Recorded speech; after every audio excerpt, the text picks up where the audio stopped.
Question 1 is asking you to design a data collection sheet. Make sure you know the difference between a data collection sheet and a questionnaire. So a data collection sheet has 3 columns, the middle one of which is a tally column, the last is frequency, and the first is going to be which type of film that they actually like. So this comes from the question. So you can see up here he's going to ask whether they like comedy, action, science or musicals. So your option needs to be comedy, action, science, musicals. You could, if you wanted to, add in an other. In general you would put an other, but in this case, because they're specifically looking at these 4, you could omit it. The second part of this question says that he's going to ask 10 students in his class, and you need to say why that is not or could not be a good way to find out. So one reason why they'll all be the same age, but something along those lines that it's a very limited sample.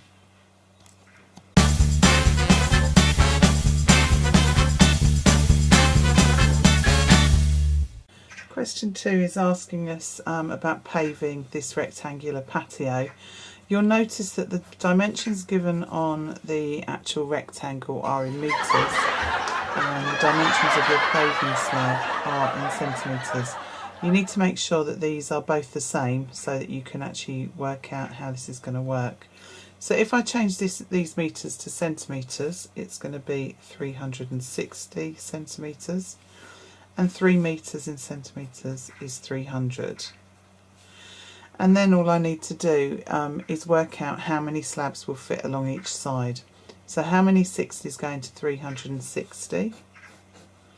Well, that's going to be 6. And how many 6s go into 300 is going to be 5. And if I do 6 times 5, that tells me that I'm going to need 30 slabs inside that box. It tells you that Matthew's bought 32, so does he have enough? Yes. And in terms of my working, I haven't shown enough, so I do need to show that I did the 360 divided by 60, which gave me that 6 there, and that I did 300 divided by 60 to get the 5 there. This diagram and noting these things up here are enough working otherwise. The second part of the question is telling you that each of the slabs costs £8.63 and you need to do a long multiplication. Now you can do this in 2 ways, or probably 3 ways. You could do a grid multiplication. You would need it to be a 3x2 grid. So this would be your 32 paving slabs, and then you've got 800 pence, 60 pence and 3 pence in terms of the calculation. An alternative way to do this is to just partition the 32 slabs. So you could work out the cost of 10, so 10 times £8.63 is £86.30, and obviously you need that 3 times, and then you need 2 extras on top. So either method is perfectly acceptable. You just need to make sure that you do your calculations and add them up properly.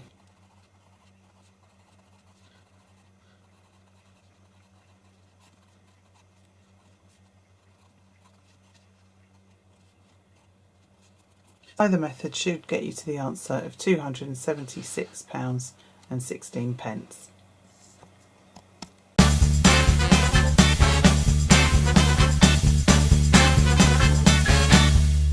Question 3 tells you that Bill charges a fixed charge plus £1 for each mile, and then asks you how much the fixed charge is. The fixed charge is represented at 0 on the graph, so for no miles he's still going to charge you £10. So the fixed charge for bill is £10. It then tells you that Ed doesn't charge a fixed charge, he just charges £1.50 for each mile. The best way to do a comparison for this is to actually add a graph on here for Ed. So if Ed charges £1.50 for each mile, for 10 miles he's going to charge £15, and for 20 miles he's going to charge £30. So all you need to do is plot a couple of points and then use a ruler to join that up.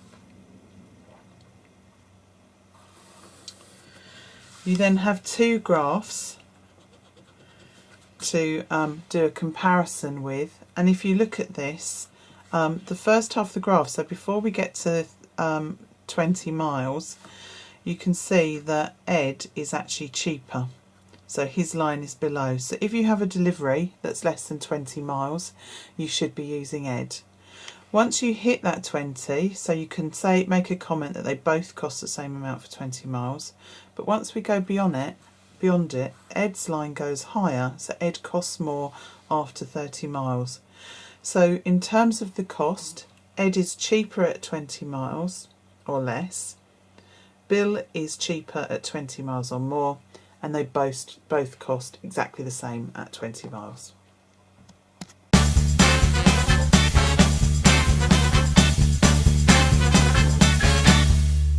Stem and leaf graphs were drawn well in this exam. Remember, it's 3 marks. You get 1 mark for having a stem and leaf diagram, another mark for ordering your leaves from smallest to largest, and 1 mark for your key. So you need a stem. These values are going from 2 to 5, so 2, 3, 4 and 5, and then I'm going to put the values in. So 29 and then 31, 3, 5, 6 and 9, and 40 I've got 2, 3, 3, 4, 6, 8 and 9, and 50 I've got 4 and 5. Now it's worth just checking. They tell you it was for 16 cars. It's worth counting your leaves so that you know you've got all of them. 1, 2, 3, 4, 5, 6, 7, 8, 9, 10, 11, 12, 13, 14, 15. So you can see I've missed one out, which was the 52 up here. So I don't lose marks. I'm going to rub these bits out and squeeze it in. 2, 4 and 5. So there you go, I've got all of them. Still missing the key though. The key, you can take a value off of the diagram or not. I'm just going to take the top value, so that the 2/9 equals 29.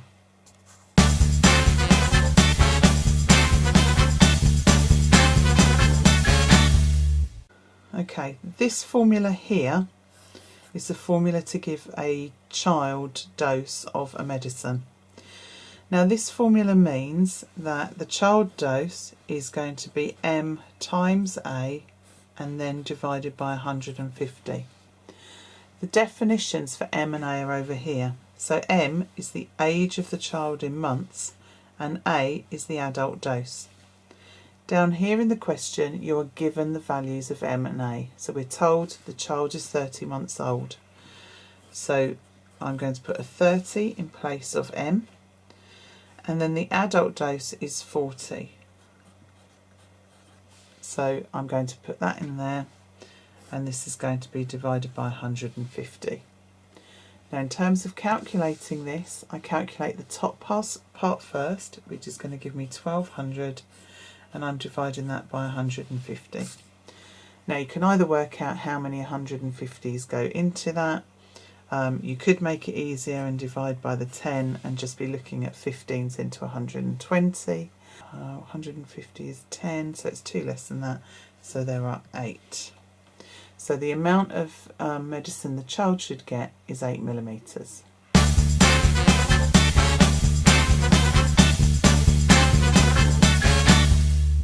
Here's an ever popular recipe question. The recipe here is for 12 shortcakes. You're told that Liz makes some shortcakes, but uses 25 millilitres of milk. This recipe calls for 10 millilitres, so she has made 2.5 times that amount. So we need to find 2.5 times 12. Now you could do this by taking 12 and 12 and adding a half, and when you add all of that up you get 30. So Liz has made 30 shortcakes. The second part of the question tells you that Robert has these ingredients and to work out the largest number of shortcakes you can make. Now to do that, you need to find one of these that makes the smallest amount, because that will be the maximum you can make, because you'll then run out of that ingredient. So you need to basically divide each of these values by the amount needed up here. So first of all, we'll do 500 divided by 50, which is 10. Then 1000 divided by 200, which is 5, and this one is the same. And then 500 divided by 10,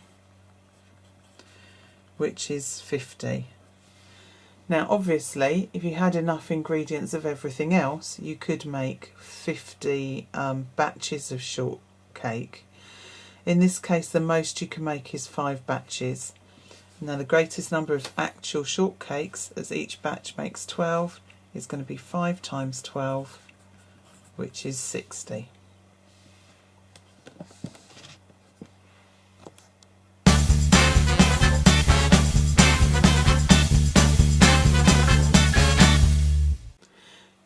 This question is about buses going to Acton and Barton. They start off at 9 o'clock and you're asked the next time that 2 buses leave at exactly the same time.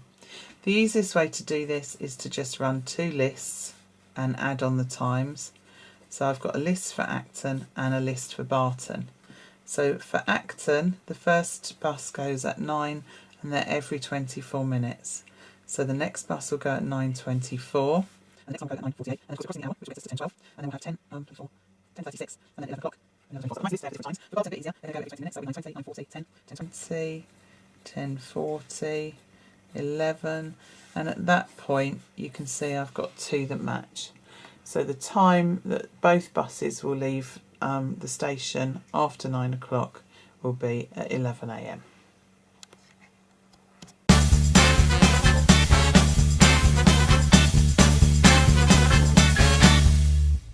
For question 8, part A, you're asked to expand. To do that, you need to do 3 times 2y, which is 6y, and then 3 times minus 5, which is minus 15. So your answer is 6y minus 15. For part B, you're asked to factorise, which is doing the reverse of that process, putting this into brackets. There are only 2 terms, and you can see that they have both numbers and letters in common. So the highest common factor of 4 and 8 is 4. And in terms of the letters in common, they both have an x. So I'm going to put the x outside the bracket as well. So 8 divided by 4 is 2. So 2 needs to stay inside. And x squared divided by x is x. So that's the beginning of it. And to get 4xy, I just need a y to times it by. So the answer is 4x. And 2x plus y underneath. For part C of this question, you're asked to make h the subject of the formula. There's nothing too difficult in this. You just go about it as though you were solving an equation, but you won't solve it, you'll just literally get h on its own.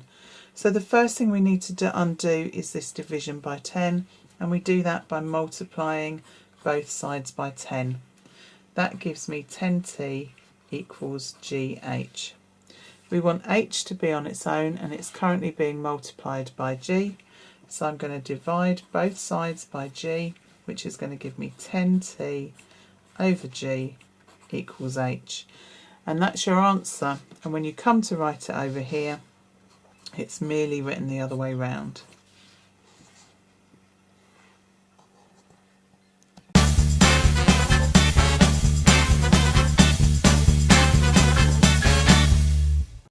Question 9 is a transformation. They're asking for a single transformation, so they don't want you to say move it left and reflect it and so on. You need to just look at the shapes when you're asked to transform and do check different things. So if the size has changed, it's an enlargement. If it's been flipped over, it's a reflection. If it's been turned, it's a rotation. And if it's just moved, it's a translation. Well, in this case, clearly it's been turned, and it's fairly obvious that it's been turned 180 degrees. So we need to say that it's a rotation 180 degrees, and this is a 3-mark question, so the other thing you need to give is the centre of rotation.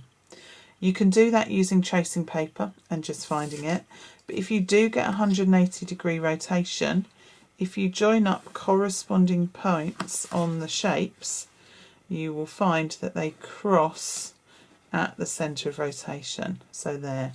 So that is the point 3, 3. And you need to give that in your answer to get the full marks. Remember, these lines only work when it's a 180 degree rotation.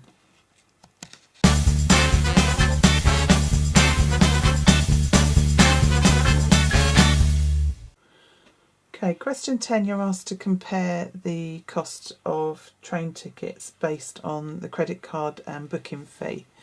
So both of the train tickets cost £60, so you need to work out these percentages of £60, add on the booking fee and work out whether rail tickets or cheap trains are cheaper.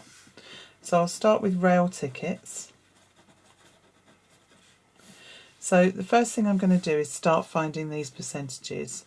So 1% of £60 is what I'm going to start with, and that's just a matter of dividing 60 by 100, which gives me 0.60 or 60 pence.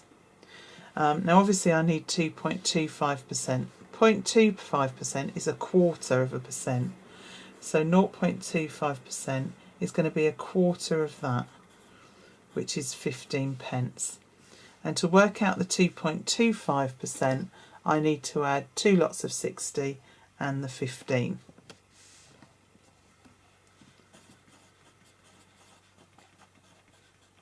Which is going to equal £1.35. On top of that, I also have the booking fee of 80 pence and the cost of the actual ticket, which is £60. So when I add all of that up,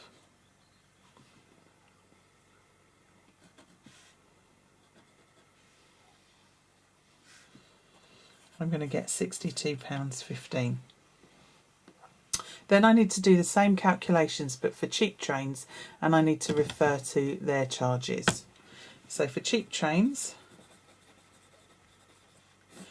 the credit card charges 1.5% of the ticket price.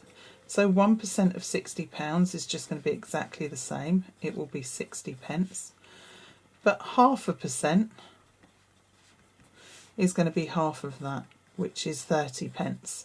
So in total, that is going to cost me 90 pence, plus a booking fee of £1.90, plus the cost of the ticket.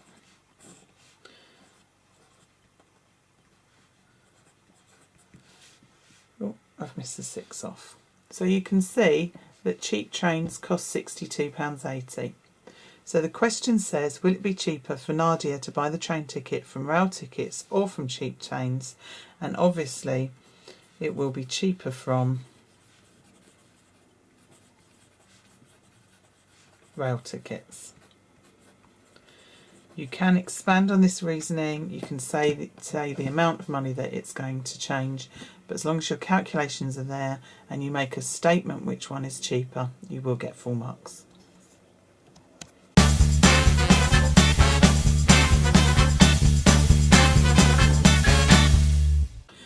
Okay, these types of questions where they mix algebra and angles are increasingly popular on the exams. So what you need to do is create an equation first of all. An equation has to equal something. So if we look, we've got a quadrilateral here, and we all know that the angles in the quadrilateral are going to add up to 360 degrees. You then have expressions for each of these angles, and we need to collect these terms. So we have 2, 5, 6, 7, 8, 9x, and then we've got 24 and minus 15. So 9x plus 9 equals 360. And then we're going to go about solving that equation. So the first thing I'm going to do is subtract that from that side, So 9x is going to equal 351. And then to find the answer, I'm going to need to do x 351 divided by 9. And if that's slightly tricky for you, then you can do a proper bus shelter. So 9 into 35 goes 3, remainder 8, and 9 into 81 goes 9. So the value of x is 39. Now note that you are expected to be able to do calculations like this using a bus shelter method or any other method you want to. You could, for example, have cancelled that fraction down, and if you kept going you would get to the 39. But you need to be able to do those, so do practice your bus shelter division.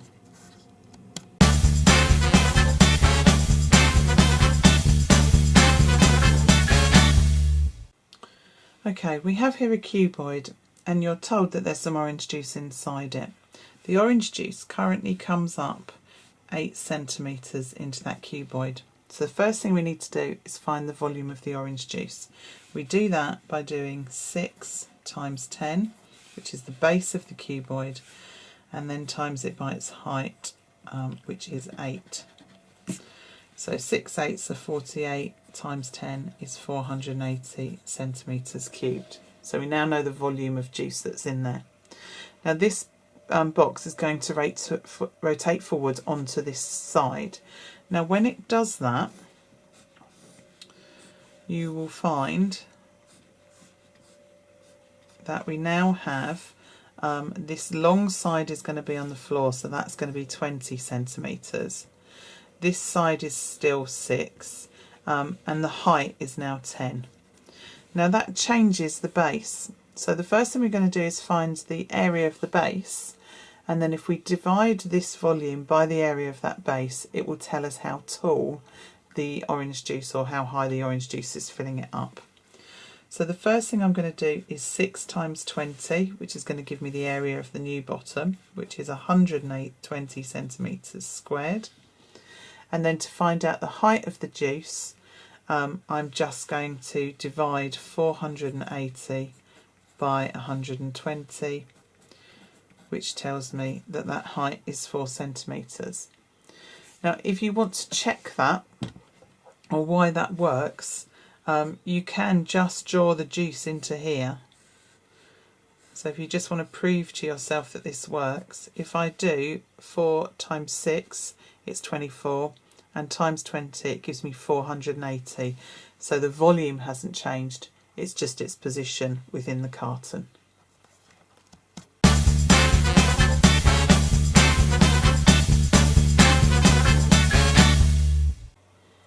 Question 13, you're asked to calculate angles in 2 regular polygons, a hexagon and an octagon. There you can find the interior angle of a polygon by doing 180 times the number of sides minus 2. But in general, the easiest way to find an angle in a polygon is to use its exterior angle, because exterior angles are calculated the same for every shape. So this is the exterior angle of the octagon, this is an exterior angle of the hexagon, and they're both found by dividing 360 by the number of sides. So for the octagon, it's going to be 360 divided by 8, because there's 8 sides. So 8 into 360 go 4, remainder 4, 8 into 40 goes 5. So this angle here is 45 degrees. For the hexagon, it's just going to be 6 dividing that 360. So how many 6s in 36? There's 6. So this is going to be 60 degrees. Now you can then use the straight line properties to find the interior angle just by taking it away from 180. So 180 minus 45 is going to give you 135, and 180 minus 60 will leave you with 120. Now that means that all of the angles, because they're regular shapes, are going to measure the same. So this angle here will be 135 and this angle here will be 120. And then we know that around that point that needs to add up to 360. So 135 plus 120 is 255, and if we take all of that away from 360 or just work out the bit that we need to add on, we should be looking at 105 degrees. Now you can actually skip this addition and subtraction, because actually if you notice, if I put a line through here, what I actually have here is the exterior angle of the hexagon plus the exterior angle of the octagon, which is 60 and 45. And if I add those two together, I get the same answer of 105 degrees.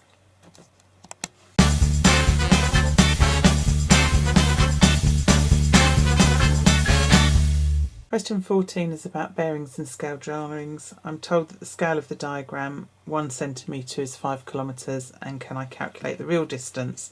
So the first thing I need to do is actually measure it, and on here it's coming out as 6.2 centimetres.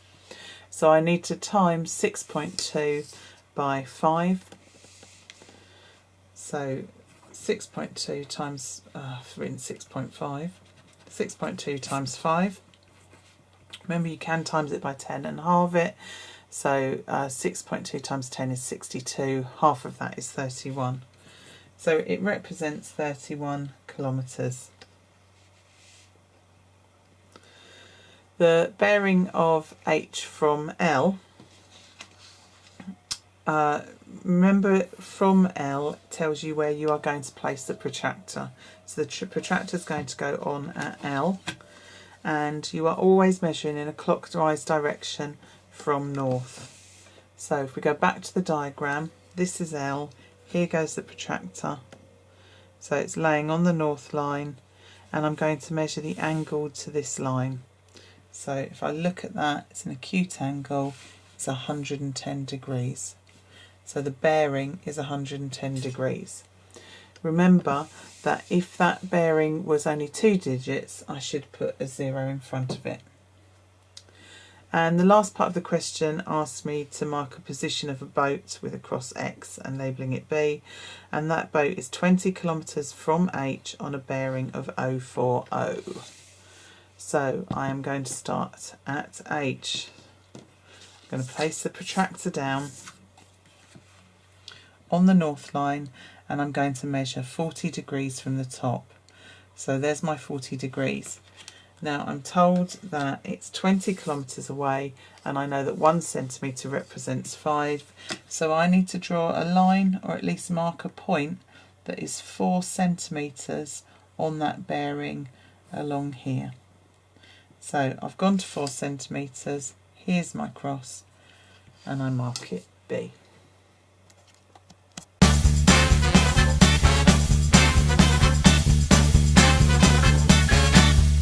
Question 15 tells you about Harry's tomato plants. You're given a pre-drawn cumulative frequency diagram, and the first question is that you're asked to find an estimate for the median weight. Because Harry grew 60 tomatoes and our cumulative frequency goes up to 60, the median weight will be halfway through that data at 30. So I need to draw a line across from 30 to the graph, and then when it hits the graph, draw a line downwards like so, and it's nice and easy to read. The median weight is 170 grams. Now the second part of this question gives you some values and asks you to draw a box plot. Now if you remember, box plots require 5 pieces of information. We've been told the minimum weight was 153, so that's going to be on my left hand whisker. And the maximum weight is 186, so that's going to be on my right hand whisker. And we just found the median, which we measured off at 170 grams. So we currently have 2 pieces of information missing, which are the upper and lower quartiles. And to find those pieces of information, we need to go back to the graph we were just using. So we've got our median on there. Our upper and lower quartiles lie 3/4 of the way through the data and 1/4 of the way respectively. So if my median is at 30, my lower quartile is halfway through that 30, so it's going to be at 15. So again, I'll need to draw a line across and a line down and read that information off. Do check your scales when you do this. So that's coming off at 165. So I'm just going to note that on here so it's easy to do when I'm actually going to draw it.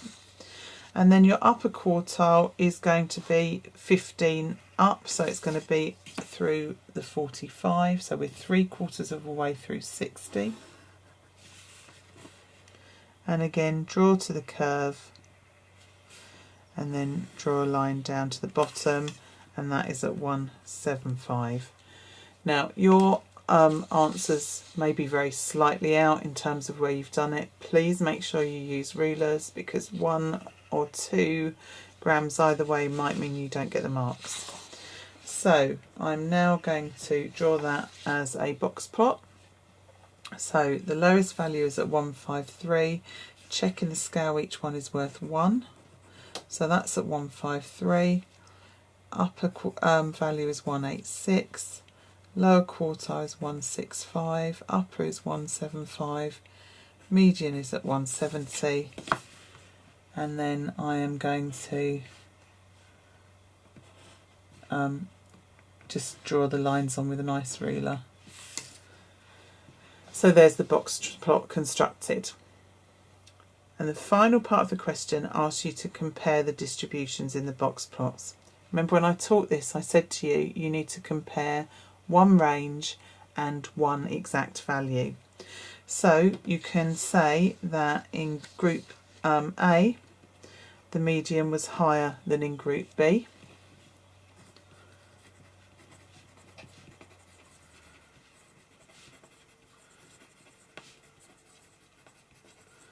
You could say the highest value in group A was higher than B.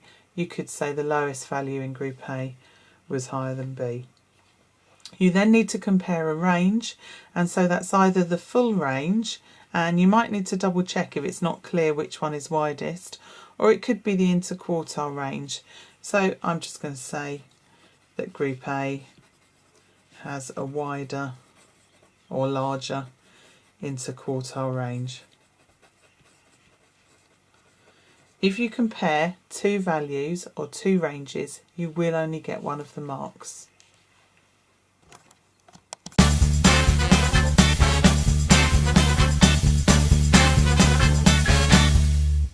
Question 16 uses some index laws. So remember, when it's in brackets, this becomes m minus 2 times 5, and therefore the answer is m to the power of minus 10. And this factorising, we have 3 terms and there's no common factors, and that's a clue that this is going into double brackets. Because it begins x squared, this is going to start with an x and an x. And then we need to find two numbers that multiply to make minus 10 and that add to make 3. So start off thinking about numbers that multiply to make 10. Obviously you have 1 and 10, and you also have 2 and 5. Only one of these has a gap of 3, which is the 2 and 5. But then we need to look at signs. To get the answer to be minus 10, one of these has to be negative and one positive, but we want the answer to be minus 3. So it's either minus 2 and 5, or it's 2 and minus 5. So when I add these, this is the one that will give me the answer of plus 3, and so they're the ones I use. X minus 2 and x plus 5.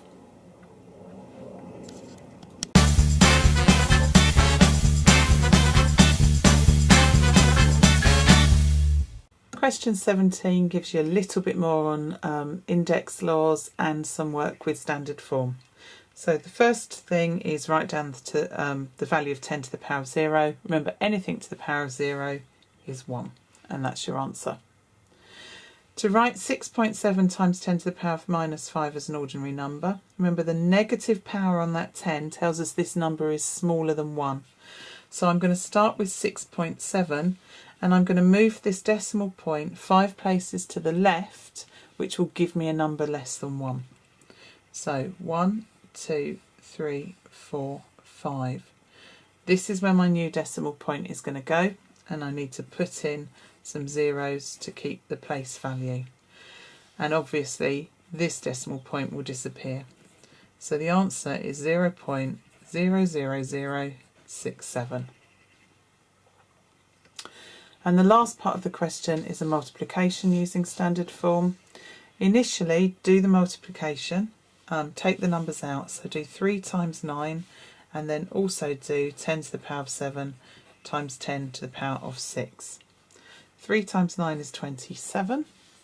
10 to the power of 7 times 10 to the power of 6 is 10 to, sorry, I've put an equals sign in, is 10 to the power of 13.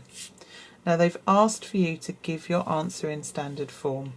This isn't currently in standard form because this number is greater than 10. So to make this into standard form, I need to divide that by 10. And if I've divided that by 10, I need to add 1 to my power there. So your answer should be 2.7 times 10 to the power of 14.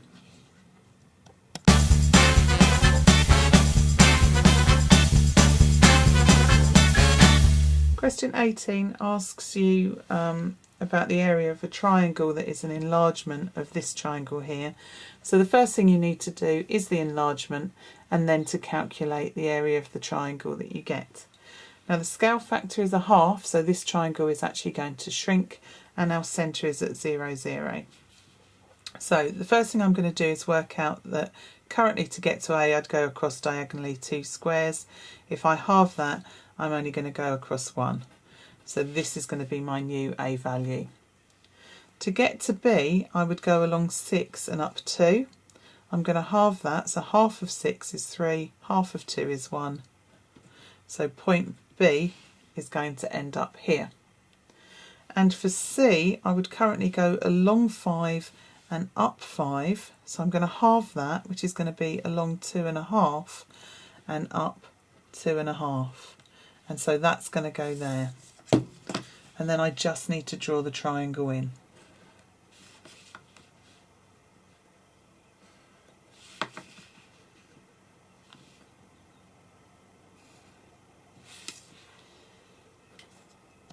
Now we have our new triangle. I'm going to find the area of it. So you can see that the base is 2. And remember, I'm looking for a perpendicular height, which I can calculate as 1.5. So I'm going to have 2 times 1.5, which is 3. And then, of course, I'm going to halve it. And half of 3 is 1.5. So the area of the enlarged triangle is 1.5 centimetres squared.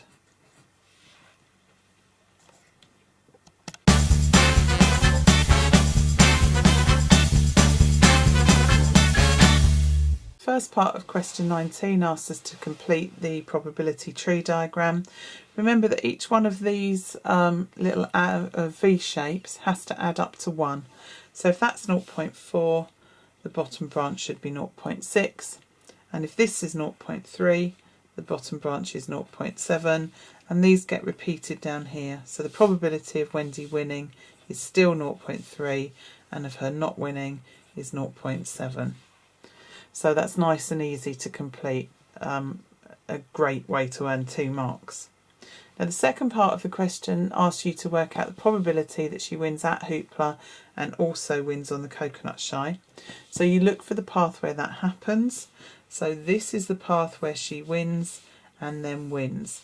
And the values on the branches are 0.4 and 0.3. When you're going along the branches, you always multiply. So the answer to this question is going to be found by doing 0.4 times 0.3. And 0.4 times 0.3 is 0.12. Remember, it doesn't become 1.2 because you're finding a fraction of a fraction effectively. So do watch when you're multiplying those decimals.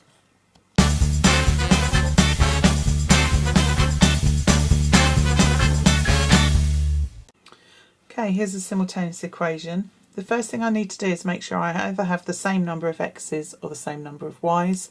Because the numbers are smaller on y, I'm going to achieve that by multiplying the top one by 3, which has come from the 3 with this y, and the bottom one by 2, which has come from the 2 on the top row. Now I multiply everything in each of those equations by those numbers. So 3 times 5 is going to give me 15x plus 6y equals 33. So you can see everything's been times by 3. And on the bottom I'm going to have 8x minus 6y and then 2 lots of 18, which is 36. I then need to look at the signs that are with the y. If the signs are the same, you subtract, and if they're different, you add, and that will ensure that they get eliminated. So if I add these, 15 plus 8 is going to give me 23x, 6y plus a negative 6y disappears, and 33 plus 36 is going to give me 69. And I find x by dividing 69 by 23. If you're not sure, just write out your 23s, because quite often you'll find that your answer comes very easily. So this answer is going to be 3. Once I have an answer, I'm going to substitute the value of x back into one of these equations up here. So x is 3, and then I'm going to do the substitution. So I'm going to start with this one. So 5x plus 2y equals 11. You can use the equations you've changed, but if you use the ones before you change them, the values are smaller. So 5x plus 2y is 11, and we now know that x equals 3. So 5 times 3 is 15. So 15 plus 2y equals 11. I'm going to move this across and subtract it. So 2y equals minus 4, and y is going to be minus 4 divided by 2, which is minus 2. So your solutions are x equals 3 and y equals minus 2.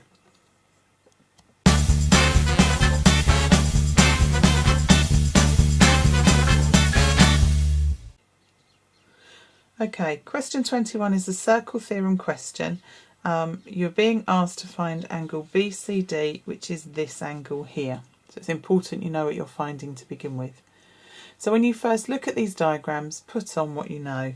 Now we know that a radius meets a tangent at 90 degrees, so I can put that on.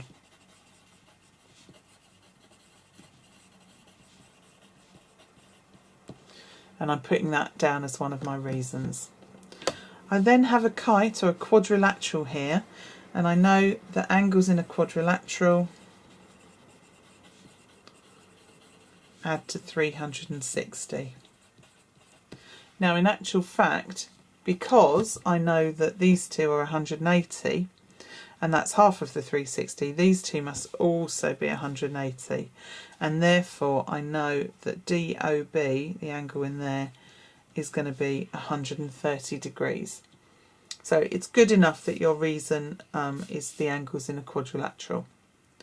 And then to actually find this angle at the circumference, I know from the circle theorem angle at the centre is double the angle at the circumference.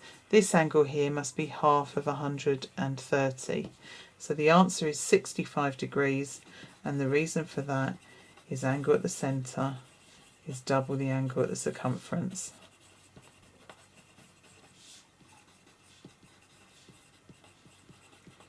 So lots of reasons, 3 in total, plus the answer of 65 degrees gets you your 4 marks.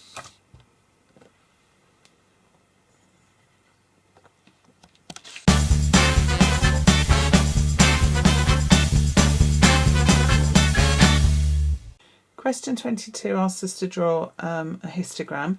You can use the formula triangle for a histogram, which is that the frequency is the class width times the frequency density. Remember that on a histogram, the frequency is denoted by the area of the graph. You can also just do it using rectangles. So, for example, if you know that the area of the first one has to be 15, because that's its frequency, You can check out what the class width is by looking at the gap here. So the class width is 5, and then you can just problem solve using area to find out the height of the bar. Now obviously 3 times 5 is 15, so that's how tall we need the bar to be. So your choice how to do it.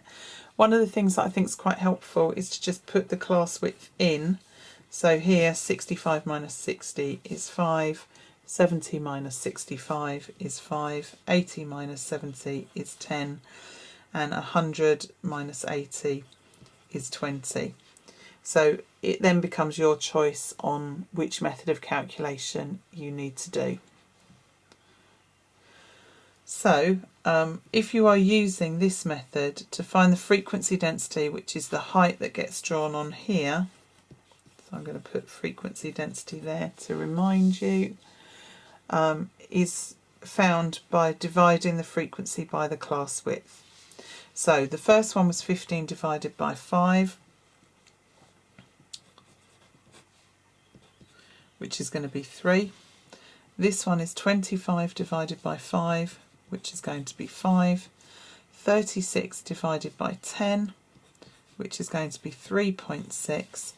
And then 24 divided by 20. Well, 24 divided by 10 is 2.4, and divided by 2 is 1.2. So this one is going to be quite short. You have to actually draw your scale for these. And actually, if we look, 1, 2, 3, 4, 5, there's 5 squares there. So I'm going to use that,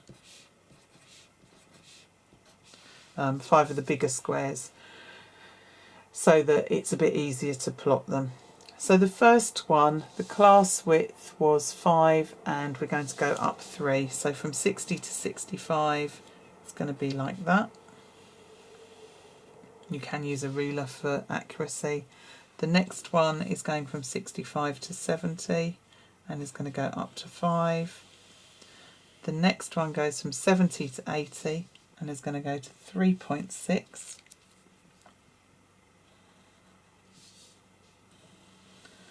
Like so. And the last one is going from 80 to 100 and will be at 1.2. There. So that's what your histogram should have looked like. So the second part of the question asks you to work out an estimate for the number of cars going greater than 85. What you need to do is draw a line at 85, and to answer this question you just need to calculate the area of this new rectangle. So you can see here that the class width is 15, so we're going to be doing 15, and the height is 1.2. So 15 times 1.2. You can do this in a variety of ways. If you want to, you could do a quick grid multiplication. Remember, you can put your, so regard that as 15 times 12 and then put your decimal point back in at the end. So I've got 100, 20, 50 and 10. So that gives me 180, and then put my decimal point back in. So our estimate for the number of cars doing more than 85 kilometres an hour is 18.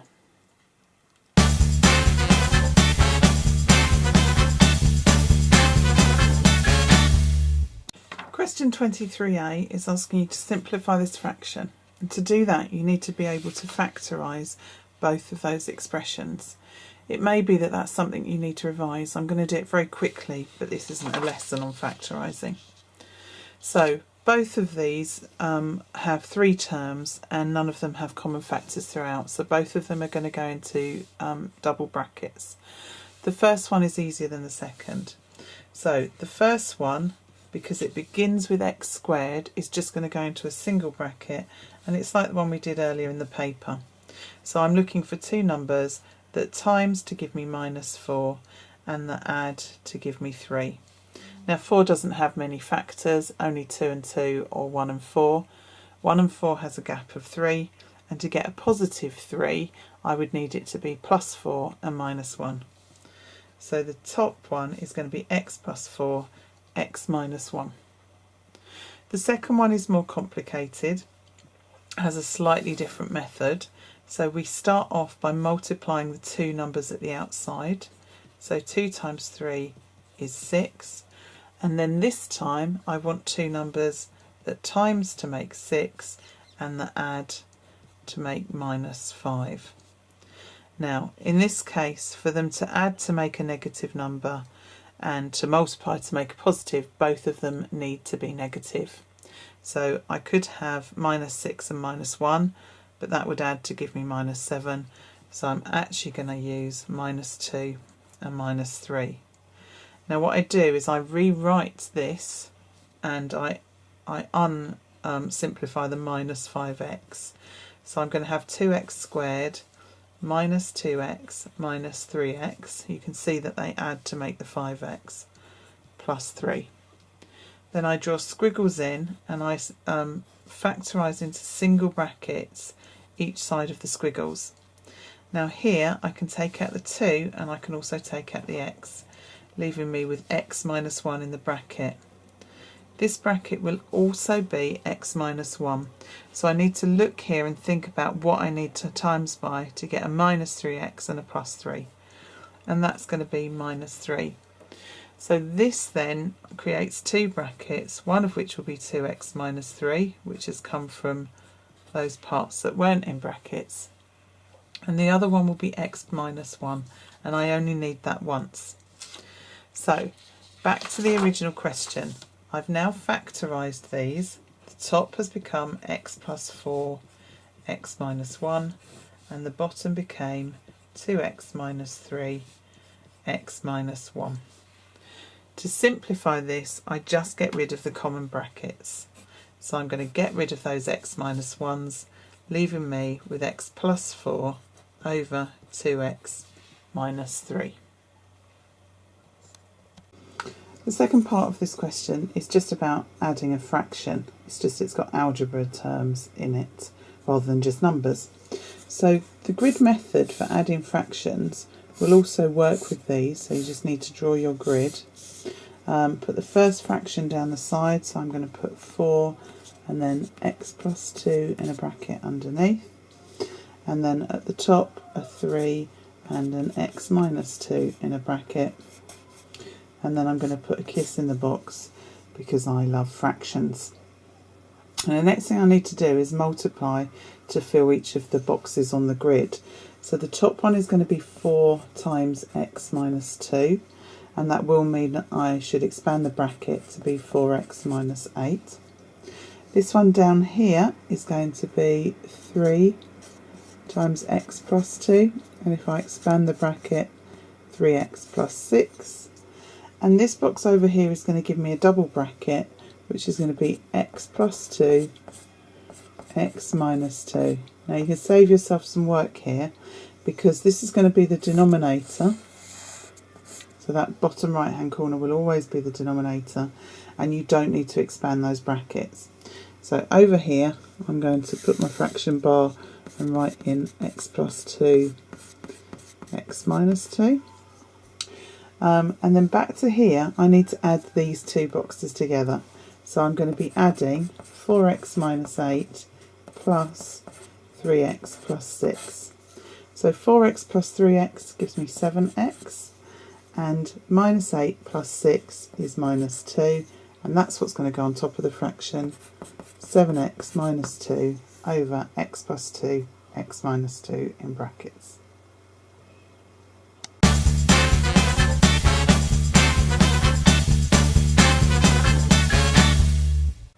Question 24 is about recurring decimals.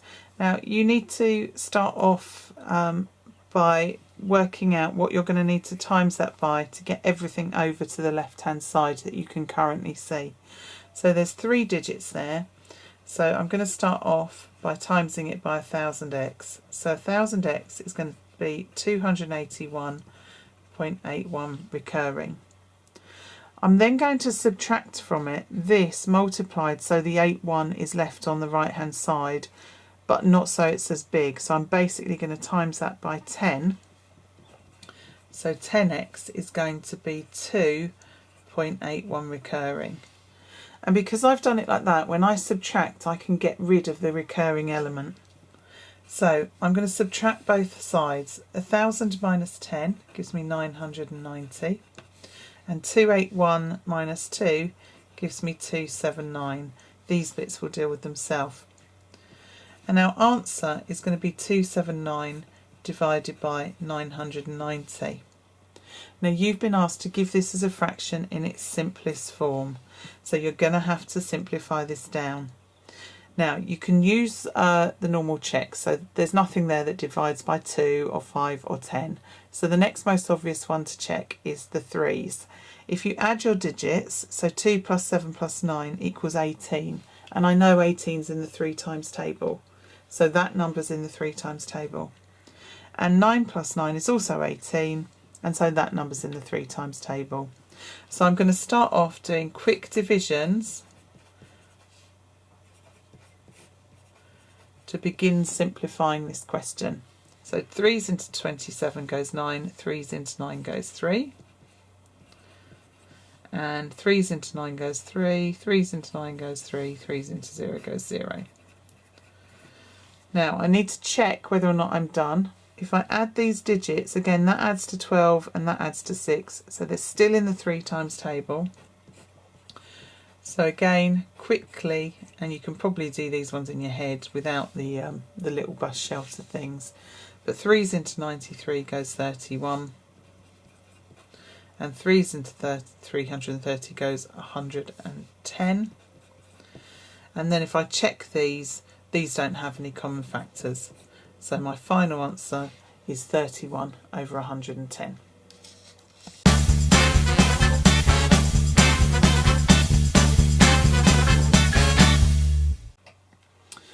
Okay, you're told here that this cylinder is melted down and made into a sphere. So the first thing we need to know in terms of x is what the volume of this cylinder is. Now this is going to be pi times the radius squared times the height. So it's the same as the volume of a prism. We need the area of the cross section times its height. Now in this case the radius is 2x, so we're going to have pi times 2x squared times 9x. Remember, when you square this, that 2 will also be squared.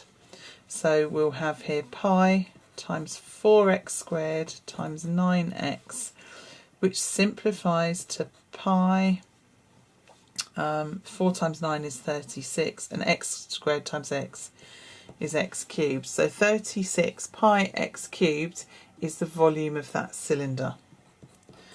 Now when this gets melted down, it is going to give us a sphere, and we need to know the volume of a sphere. So if you look at your formula sheet, that's given here. So it is 4 over 3 pi r cubed. So what we know is that the volume of any sphere is going to be that, and that volume is going to equal the volume of that cylinder because it's been melted down. So here we have an equation that's created using the volume of the sphere and the volume of the cylinder that we have, and we basically go about solving it. So first thing I'm going to do is times both sides by 3 to get rid of the division over here. So that leaves me with 4 pi r cubed on that side. 3 lots of 36 is going to be 108, so 108 pi x cubed. I can see I have pi on both sides, and I also have a 4, so I'm going to divide both sides by 4 pi. So these ones are just going to disappear, and on this side pi will disappear, but I need to divide that 108 by 4. Remember, if you can't do it, do a quick bus shelter like so, calculate your answer, and it's 27. So I now have r cubed equals 27 x cubed. So to undo the cubing, I need to find the cube root of both of these numbers. So that's what happens next. Obviously the cube root of r cubed is going to be r, and then I do each of these in turn. The cube root of 27 is 3, and the cube root of x cubed is x. So in terms of finding an expression for r in terms of x, r equals 3x.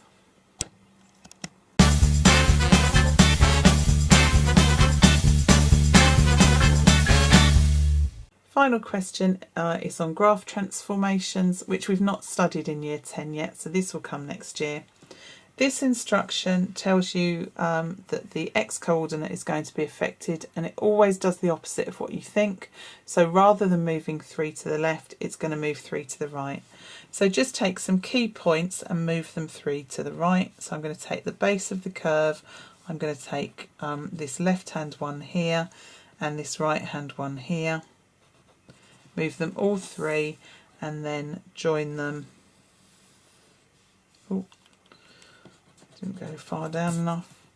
Join them with a smooth curve. You can use tracing paper to do this. So if you're not great at drawing the curves, which obviously today I'm not, you could use a trace and trace that graph and then move it and just rub on it to get the carbon copy. So this next one has the 2 outside of the brackets. This means it's going to affect the y coordinates, and that always does what you expect it to. So in this case we're going to multiply our y coordinates by 2 each time. So if I start with -1, -1 times 2 gives me -2. The zeros are going to stay exactly where they are, and the next point to plot, this is 3, so that's going to move up to 6, and this one will also move up to 6. Now this has the effect of stretching the graph, and you don't need to draw it beyond what you know or what you've been able to plot. So as you can see, that graph has kind of been squished in or stretched up, and that's the solution.